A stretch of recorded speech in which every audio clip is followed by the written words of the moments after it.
स्वागत है आपका अपने YouTube channel farmer books reader में। आज हम बात करने वाले हैं अध्याय नंबर 7, आपसी मेल जोल का महत्व, खुशनुमा शख्सियत का निर्माण। मैं व्यवहारिक काबिलियत को किसी भी दूसरी काबिलियत की तुलना में ज़्यादा पैसे दूंगा। John D Rockefeller. हमारी ज़्यादातर समस्याएं व्यवसाय से नहीं बल्कि व्यक्ति से जुड़ी होती हैं। जब हम लोगों से जुड़ी समस्याएं सुलझा लेते हैं तब हमारे व्यवसाय से जुड़ी समस्याएं खुद ब खुद सुलझ जाती हैं। वस्तु ज्ञान से ज़्यादा ज़रूरी है व्यक्ति ज्ञान। सफल लोग अपनी शख्सियत खुशनुमा और आकर्षक बना लेते हैं और यही बात उन्हें कर्शमियाई बनाती है। इससे दूसरों से दोस्ताना मदद पाने में सहूलियत होती है। एक अच्छी या खुशनुमा शख्सियत को पहचानना तो आसान है, लेकिन उसकी व्याख्या करना उतना ही मुश्किल है। यह एक इंसान के चलने और बात करने के ढंग, उसकी आवाज़ के उतार चढ़ाव, उसकी गर्मजोशी और उसके ठोस आत्मविश्वास में झलकती है। एक खुशनुमा शख्सियत इंसान के नज़रिए और उसके व्यवहार और उसके हाव भाव के मेल से बनती है। अगर हमारी शख्सियत हमारे चेहरे और दिल दोनों से झलक रही है तो हम अपना आकर्षण उम्र के किसी भी दौर में नहीं खोएंगे। खुश मिजाज दिखना हमारी शख्सियत की सबसे बड़ी खूबी है जो हमारे चेहरे से झलकती है। वह हमारे शरीर के कपड़ों से ज़्यादा महत्वपूर्ण है क्योंकि वह हमारी अभिव्यक्ति है। खुश मिजाजी जूतों की चमक या सैलूनों में शरीर की पॉलिश कराने से पैदा नहीं होती। खराब चरित्र को छिपाने के लिए असलियत खुलते देर नहीं लगती। जिन रिश्तों की बुनियादी चरित्र पर नहीं बल्कि सिर्फ प्रतिभा और शख्सियत पर टिकी होती है, वे जिंदगी में परेशानियां और दुख के सिवा कुछ नहीं लाते। अच्छे चरित्र के बगैर करिश्मा उसी तरह है जैसे अच्छाई के बिना अच्छी शक्ल। इसका सार यह है कि ज़िंदगी में सफलता हासिल करने के लिए चरित्र और करिश्मा दोनों का मेल होना बेहद ज़रूरी है। व्यक्तित्व में टिकाऊपन इसी से आता है। नम्रता सबके साथ रखें मगर नज़दीकी बहुत कम के साथ, और उन्हें भी भरोसा करने से पहले अच्छी तरह परख लें। सच्ची दोस्ती धीरे बढ़ने वाले पौधे की तरह है और उसे यह दोस्ती का दर्जा पाने से पहले मुश्किलें सहने के बावजूद खड़ा रहना पड़ेगा। जॉर्ज वाशिंगटन, 15 जनवरी 1783। जीवन एक गूंज है। एक छोटा बच्चा अपनी माँ से नाराज़ होकर चिल्लाने लगा, मैं तुमसे नफरत करता हूँ। उसके बाद वह फटकारे जाने के डर से घर से भाग गया। वह पहाड़ियों के पास जाकर चीखने लगा, मैं तुमसे नफरत करता हूँ, मैं तुमसे नफरत करता हूँ। और वही आवाज़ गूंजी, मैं तुमसे नफरत करता हूँ, मैं तुमसे नफरत करता हूँ। उसने ज़िंदगी में पहली बार कोई गूंज सुनी थी। वह डर कर बचाव के लिए अपनी माँ के पास भागा और बोला, घाटी में एक बुरा बच्चा है जो चिल्लाता है, मैं तुमसे नफरत करता हूँ, मैं तुमसे नफरत करता हूँ। उसकी माँ सारी बात समझ गई और उसने अपने बेटे से कहा कि वह पहाड़ी पर जाकर फिर से चिल्लाकर कहे, मैं तुमसे प्यार करता हूँ, मैं तुमसे प्यार करता हूँ। छोटा बच्चा वहाँ गया और चिल्लाया, मैं तुमसे प्यार करता हूँ, मैं तुमसे प्यार करता हूँ, और वही आवाज़ गूंजी। इस घटना से बच्चे को एक सीख मिली, हमारा जीवन एक गूंज की तरह है, हमें वही वापस मिलता है जो हम देते हैं। जीवन एक बूमरैंग है। बेंजामिन फ्रैंकलिन ने कहा है, जब आप दूसरों के लिए अच्छे बन जाते हैं तो खुद के लिए और भी बेहतर बन जाते हैं। हमारे विचार हो, काम हो या व्यवहार हो, आज नहीं तो कल से उसी रूप में तेजी से वापस लौटते हैं। जीवन में ऊपर उठते समय लोगों से अदब से पेश आइए, क्योंकि नीचे गिरते समय आप इन लोगों से दोबारा मिलेंगे। नीचे लिखी कहानी the best of bits and pieces से ली गई है। बहुत साल पहले दो लड़के स्टैनफोर्ड यूनिवर्सिटी में पढ़ रहे थे। एक बार उन्हें पैसों की कमी पड़ी तो उनके मन में विचार आया कि इग्नेसी पेड्रेस्की को पियानो बजाने के लिए बुलाया जाए। इससे जो पैसे इकट्ठे होंगे उन्हें वे अपनी पढ़ाई और रहने के खर्चे में लगाएंगे। उस महान पियानो वादक के मैनेजर ने $2000 की गारंटी मांगी। उन दिनों यह एक बहुत बड़ी रकम मानी जाती थी, मगर उन दोनों लड़कों ने इसे स्वीकार कर लिया और संगीत समारोह का प्रचार शुरू कर दिया। उन्होंने मेहनत तो बहुत की लेकिन $1600 ही जमा कर पाए। समारोह के बाद इन दोनों लड़कों ने उस कलाकार को यह मुश्किल बताई। उन्होंने उसे $1600 की सारी रकम दे दी और $400 का एक करारनामा भी दिया और कहा कि वे यह बाकी रकम कमाकर जल्दी उनके पास भेज देंगे। अब तो उन्हें अपने कॉलेज की पढ़ाई का भी अंत दिखने लगा। लेकिन पेड्रेस्की ने कहा, नहीं बच्चों, ऐसा नहीं हो सकता।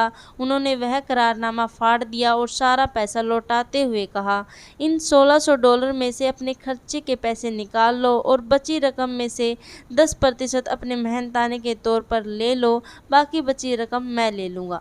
साल गुजरते गए, पहला विश्व युद्ध हुआ, समाप्त हो गया। पेड्रेस्की अब पोलैंड के प्रधानमंत्री थे और अपने देश के हजारों भूखे लोगों के लिए खाना जुटाने के लिए संघर्ष कर रहे थे। उनकी मदद केवल एक आदमी कर सकता था और वह था US food and relief bureau का अधिकारी हर्बर्ट हूवर। हूवर ने बिना देर किए कदम उठाया और हजारों टन अनाज पोलैंड भिजवा दिया। पेड्रेस्की भूखे लोगों की समस्या समाप्त होने पर हर्बर्ट हूवर को इस सहायता के लिए धन्यवाद देने के लिए पेरिस पहुंचे। हूवर का जवाब था, धन्यवाद की कोई ज़रूरत नहीं मिस्टर पेड्रेस्की। आपको शायद याद नहीं, जब मैं कॉलेज में विद्यार्थी था और मुश्किल में था, तब एक बार आपने मेरी मदद की थी। ज़िंदगी की सबसे खूबसूरत नेमत यह है कि जब भी किसी का भला किया जाए तो अपना भला कुदरती रूप से अपने आप हो जाता है। Ralph Waldo Emerson. अच्छाई वापसी का रास्ता ढूंढ लेती है, यह प्रकृति का बुनियादी नियम है। अच्छा काम करते समय फल पाने की इच्छा रखने की ज़रूरत नहीं है, फल तो कुदरती तौर पर अपने आप मिलता है। वे कौन सी वजह है जो अच्छे रिश्ते बनाने और कायम रखने में रुकावट बनती है? इनमें से ज़्यादातर वजहों के मायने साफ है, या इस अध्याय के आखिर में उनके बारे में विस्तार से बताया गया है। खुदगर्जी, तहजीब की कमी, लापरवाह व्यवहार, वादों को पूरा न करना, रूखा व्यवहार, सच्चाई और ईमानदारी की कमी, स्वार्थी रवैया। जो इंसान सिर्फ अपने बारे में ही सोचता है वह खुद को बहुत छोटा बना लेता है। अक्कड़पन आदमी को अपने विचार और ज्ञान से संतुष्ट रखता है, उसका हमेशा अज्ञानी बना रहना तय है। अहंकार, चूँकि कुदरत खाली जगह को पसंद नहीं करती, इसलिए वह खाली दिमाग को अहंकार से भर देती है। जॉन ने डींग हाँकी, मेरे बेटे ने मुझसे समझदारी ली। उसकी पत्नी ने जवाब दिया, ज़रूर ऐसा ही हुआ होगा क्योंकि मेरी समझदारी तो मेरे पास ही है।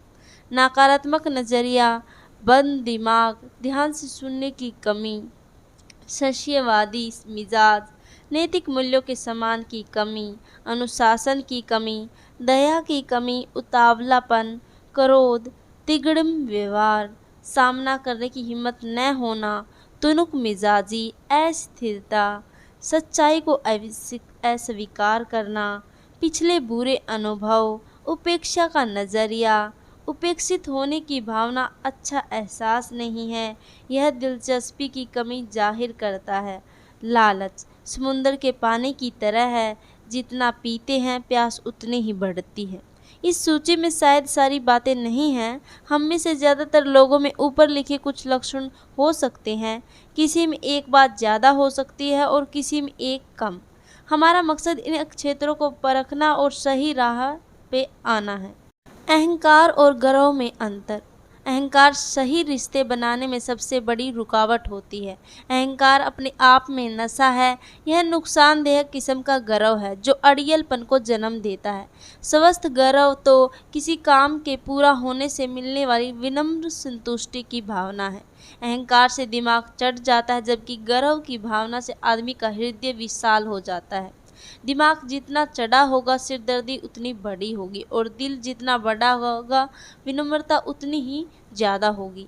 किसी की उपलब्धियां चाहे कितनी भी बड़ी क्यों ना हो, बद दिमागी का हक किसी को नहीं।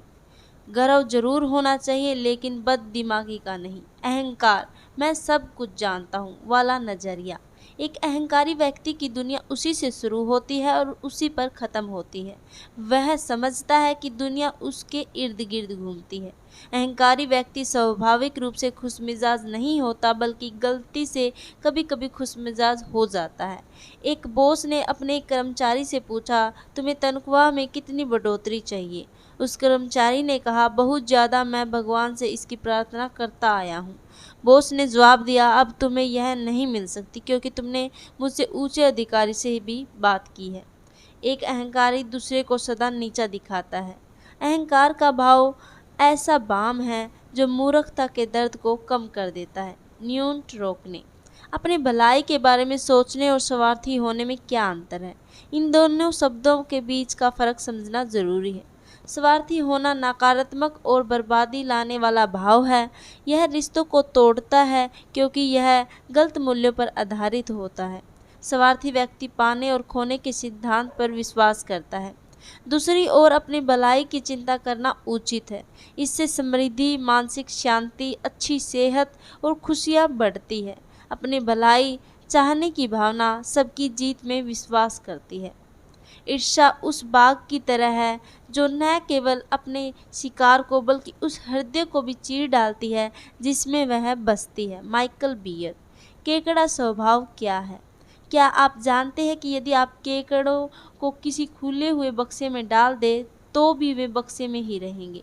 केकड़े रेंगते हुए आसानी से बाहर निकलकर आज़ाद हो सकते हैं, मगर ऐसा हो नहीं पाता क्योंकि केकड़ों का स्वभाव ऐसा होने से रोकता है। जैसा ही कोई केकड़ा रेंग कर बाहर निकलने की कोशिश करता है, दूसरे उसे नीचे खींच लेते हैं। इस तरह से कोई भी केकड़ा बाहर नहीं निकल पाता। वे सभी आज़ाद हो सकते हैं, लेकिन सोचिए उनका क्या असर होता। मृत्यु।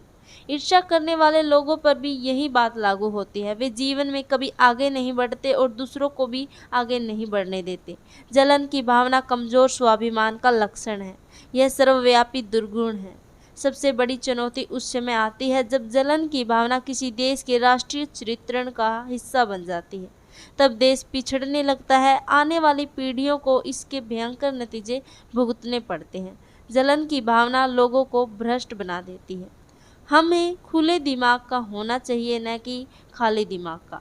खुले दिमाग और खाली दिमाग में क्या अंतर है? खुला दिमाग लचीला होता है। यह गुणों के आधार पर किसी विचार को स्वीकार व अस्वीकार कर सकता है। खाली दिमाग में अच्छी या बुरी कोई भी बात भरी जा सकती है।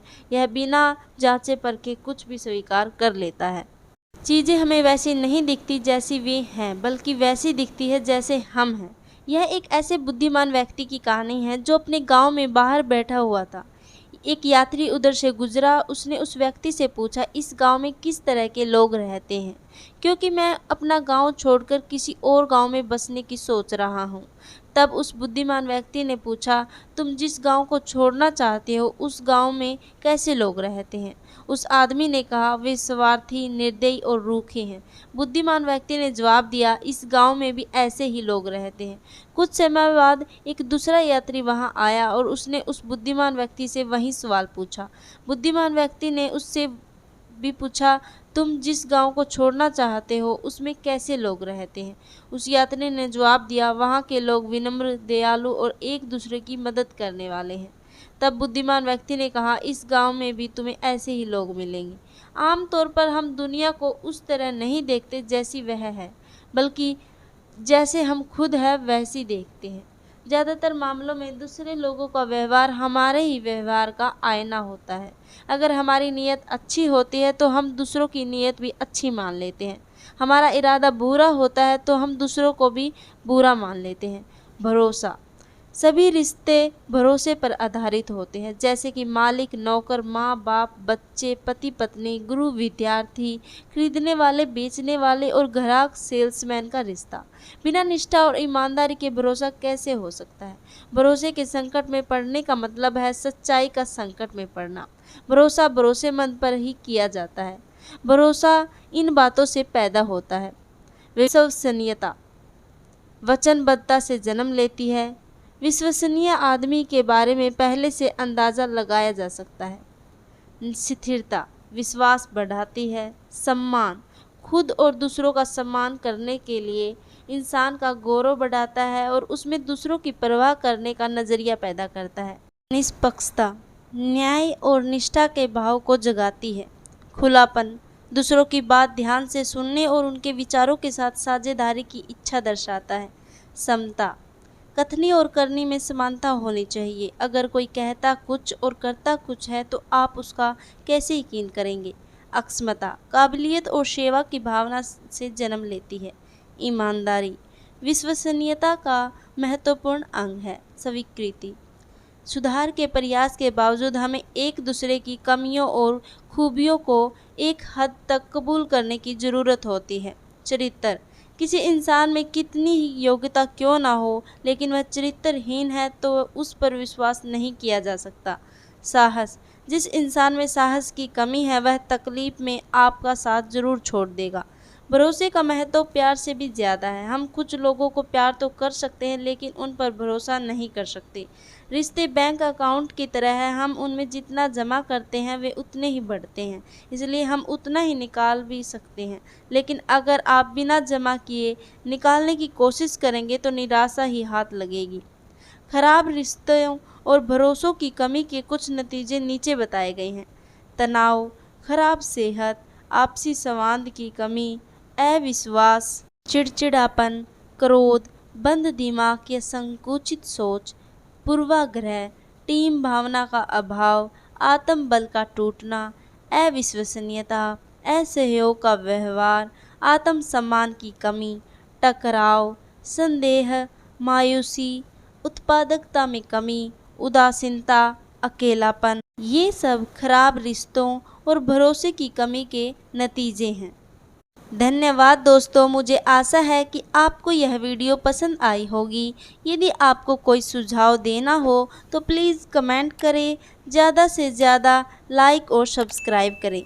थैंक यू, धन्यवाद।